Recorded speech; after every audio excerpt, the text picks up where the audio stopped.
تعالى في كلامه المجيد وفرقانه الحميد فأعوذ بالله من الشيطان الرجيم بسم الله الرحمن الرحيم يا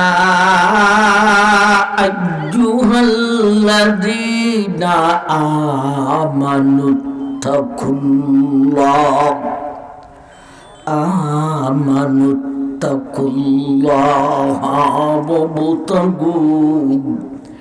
وابتغوا إليه الوسيلة وجاهدوا في سبيله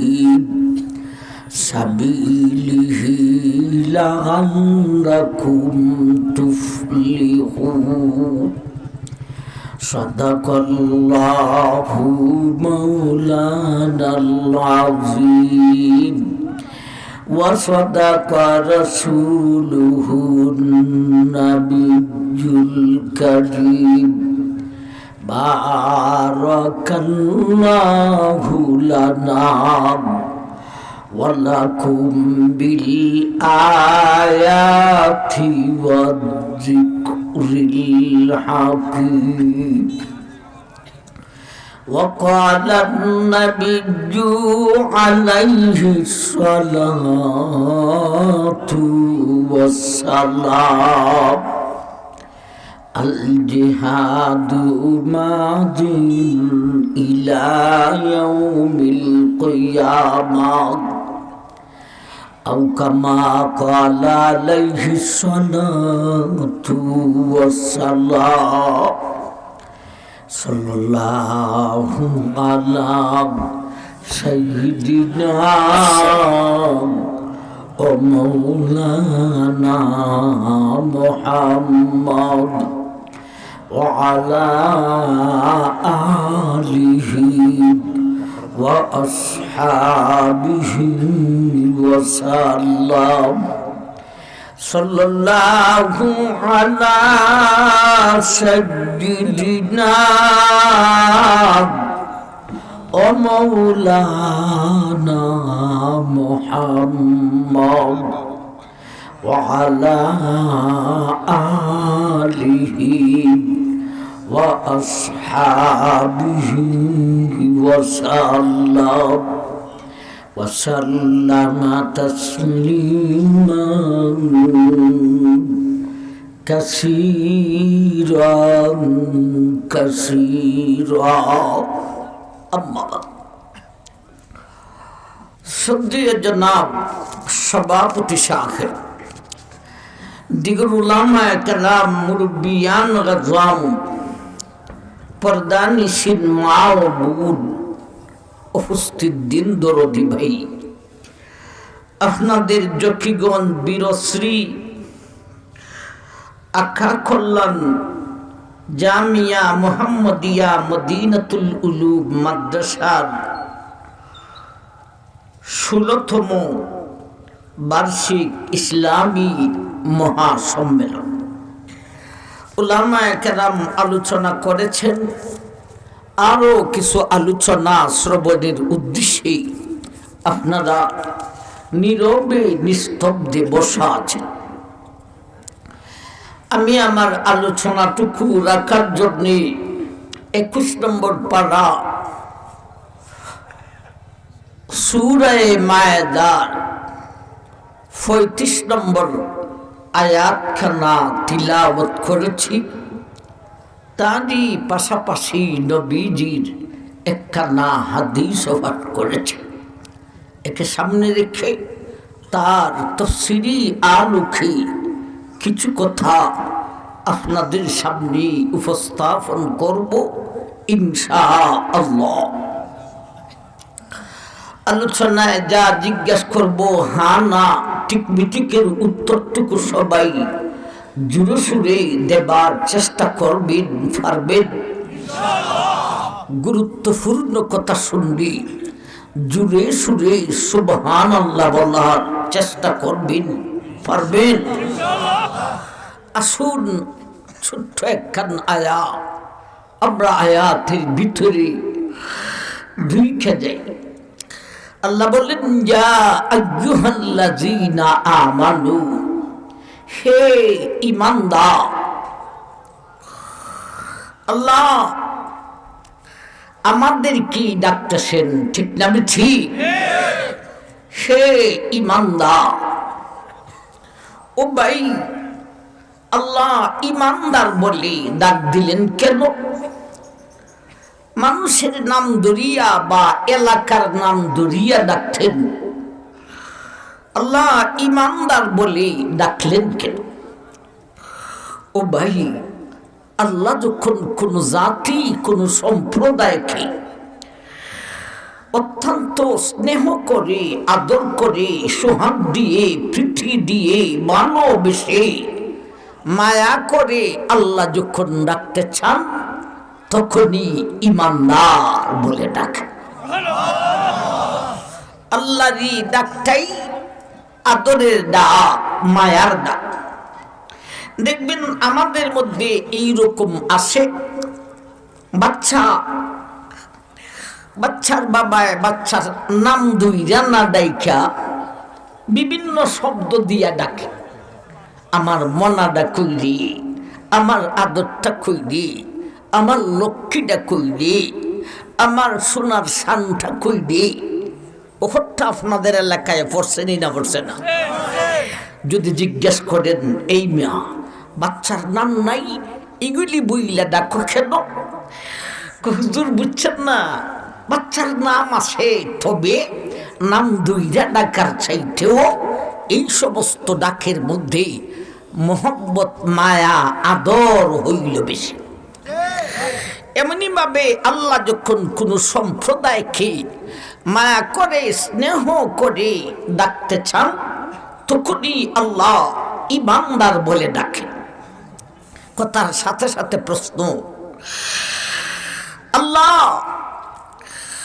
ঈমানদার বলে মায়া করে ডাকেন, আর জায়গায় জায়গায় বিশ্বের মুখে আল্লাহ বেঈমান দিয়া ঈমানদারকে নির্যাতিত করেন। আল্লাহ তুমি মায়া কইরা ডাকো, বাস্তবে তো মায়া করো না। ফিলিস্তিনে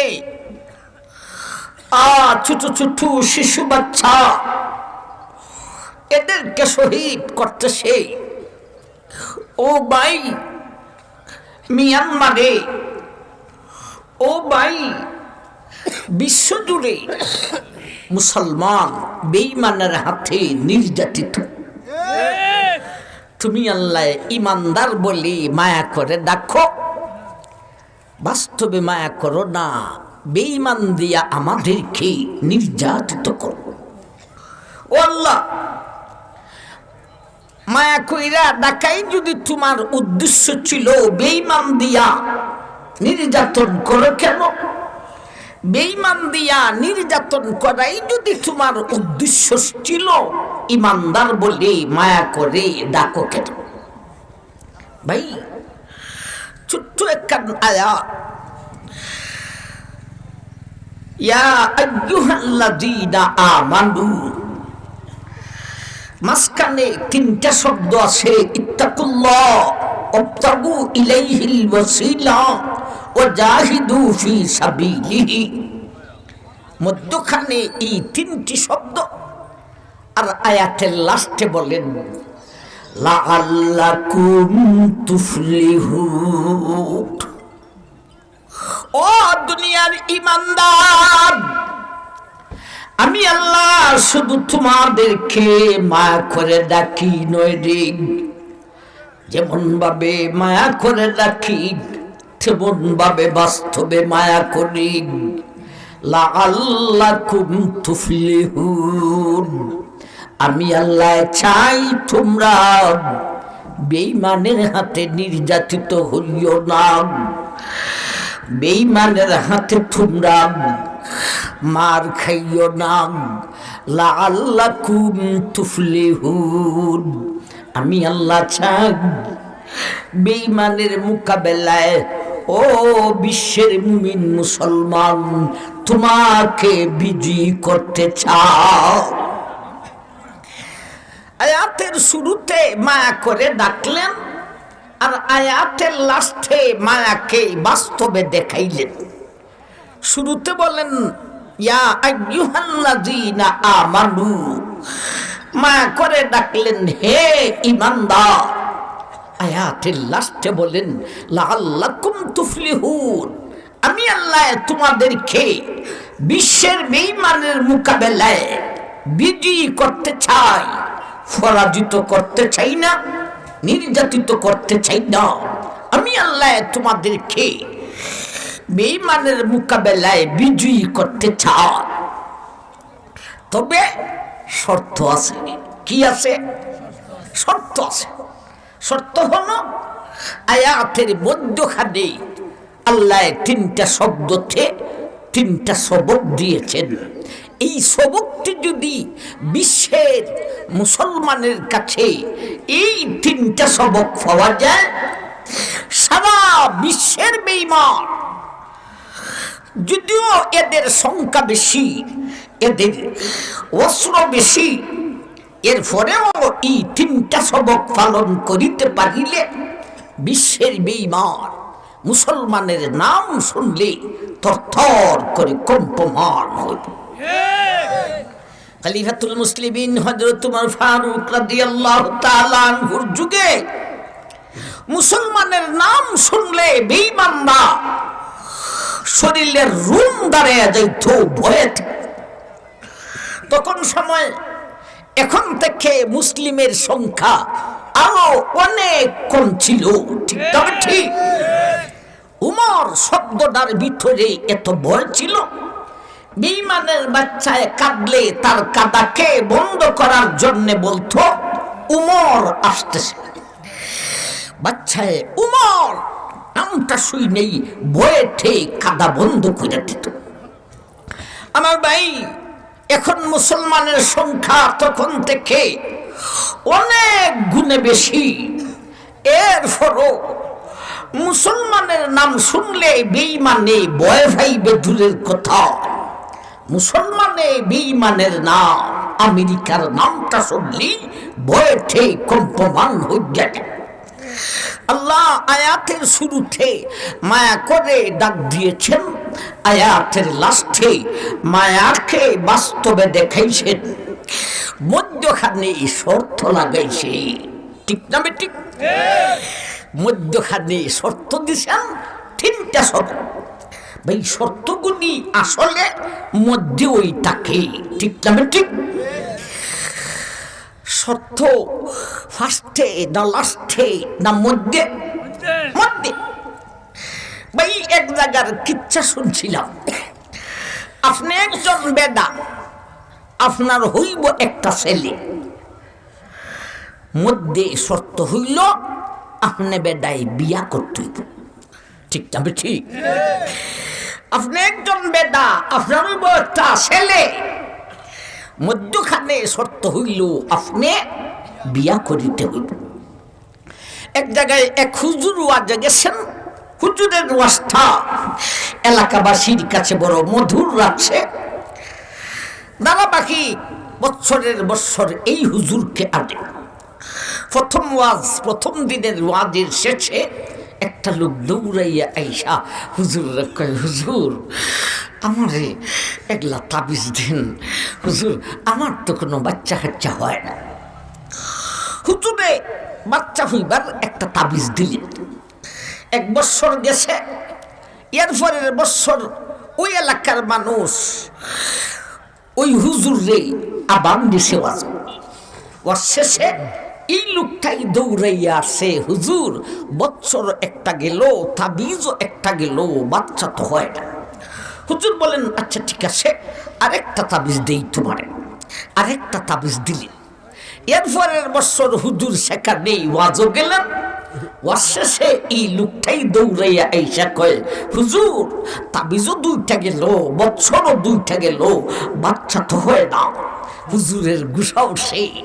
আমার ভাই হুজুর বলেন, এই বেটা তুই হই বিয়া করছ, মহিলা বিয়া করছ না ইজলা বিয়া করছ? হুজুর গো রাগ করেন না, আমি তো বিয়া করছি না। 3 বছর দুইয়া বাচ্চা হইবার তাবিজের লাগি হুজুরের কাছে যায়, অথচ হে বিয়েই করে নাই। আবার ভাই আয়াতের শুরুতে আল্লাহ মায়া করে ডাক দিয়া আয়াতের লাস্টে বলেন, আমি আল্লাহ হে বিশ্বের মুসলমান তোমাদেরকে বিশ্বের বেঈমানের মোকাবেলায় বিজয়ী করব, শর্ত হলো মাঝখানে 3টা সবক। আসুন সবকটি আমরা শুনি। আজকের আলোচনার উদ্দেশ্যমূলক কথাই হলো সেই 3টা সবক। ইয়া আইয়ুহাল্লাযীনা আমানু